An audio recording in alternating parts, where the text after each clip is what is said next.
ಮದುವೆ ಆಗದೇ ಇರುವವರಿಗೆ ಇನ್ನು ಮುಂದೆ ಓಯೋ ರೂಮ್ಸ್ಗೆ ಎಂಟ್ರಿ ಇಲ್ಲ ಅಂತ ಓಯೋ ಶಾಕಿಂಗ್ ನ್ಯೂಸ್ ಒಂದನ್ನು ಕೊಟ್ಟಿದೆ.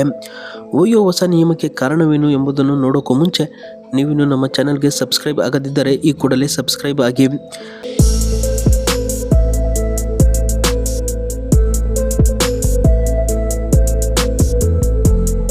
ಓಯೋ ರೂಮ್ಸ್ಗೆ ಹೊಸ ವರ್ಷ ಹಾಗೂ ವ್ಯಾಲೆಂಟೈನ್ಸ್ ಡೇ ದಿನದಂದು ಸಿಕ್ಕಾಪಟ್ಟೆ ಡಿಮ್ಯಾಂಡ್ ಸೃಷ್ಟಿಯಾಗುತ್ತದೆ. ಅದರಲ್ಲೂ ಈ ಹೊಸ ವರ್ಷದಲ್ಲಿ 7 ರಿಂದ 10 ಲಕ್ಷ ಜನ ಓಯೋ ರೂಮ್ಸ್ಗೆ ಲಗ್ಗೆ ಹಾಕಿದ್ದರು. ಅದರಲ್ಲಿ ಮದುವೆ ಆಗದೇ ಇರುವ ಯುವಕ ಹಾಗೂ ಯುವತಿಯರು ಹೆಚ್ಚಿನ ಸಂಖ್ಯೆಯಲ್ಲಿ ಇದ್ದರು. ಮದುವೆ ಆಗದೇ ಇರುವ ಯುವಕ ಹಾಗೂ ಯುವತಿಯರು ಹೆಚ್ಚಾಗಿ ಓಯೋಗೆ ಹೋಗುತ್ತಿರುವುದು ಭಾರಿ ಚರ್ಚೆಗೆ ಕಾರಣವಾಗುತ್ತಿರುವ ಬೆನ್ನಲ್ಲೇ ಈ ನಿಯಮ ಜಾರಿ ಮಾಡಿ ಮದುವೆಯಾಗದೆ ಓಯೋ ರೂಮ್ಗೆ ಹೋಗುವವರಿಗೆ ಶಾಕ್ ಕೊಟ್ಟಿದೆ ಅಂತಲೇ ಹೇಳ್ಬೋದು.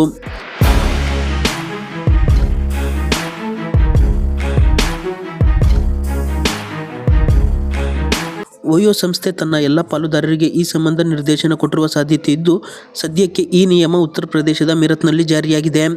ಇಲ್ಲಿ ಓಯೋ ರೂಮ್ ಬುಕ್ ಮಾಡಬೇಕಾದರೆ ಮದುವೆಯಾಗಿದೆ ಎನ್ನುವುದಕ್ಕೆ ದಾಖಲೆಗಳನ್ನು ತೋರಿಸಬೇಕು. ಅಲ್ಲದೆ ನೀವು ಆನ್ಲೈನ್ ಬುಕ್ಕಿಂಗ್ ಮಾಡಬೇಕಾದರೂ ಇದೇ ನಿಯಮ ಅನ್ವಯಿಸಲಿದೆ.